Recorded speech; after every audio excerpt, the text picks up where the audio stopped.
আসসালামু আলাইকুম বন্ধুরা, সবাই কেমন আছেন? আশা করি সকলে ভালো আছেন।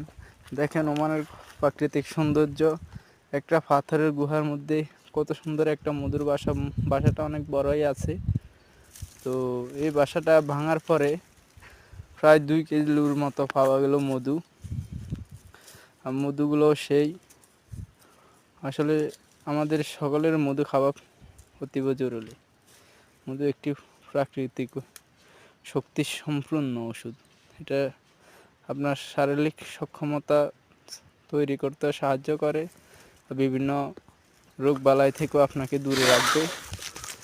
এই আমাদের প্রিয় নবী হজরত মুহাম্মদ সাল্লাল্লাহু আলাইহি সাল্লাম মধু খুব পছন্দ করতেন। নবীজির প্রিয় খাবারের মধ্যে একটি ছিল মধু। মধু অনেক রোগের শেফা হিসেবে কাজ করে, তো সকলে মধু খাবেন।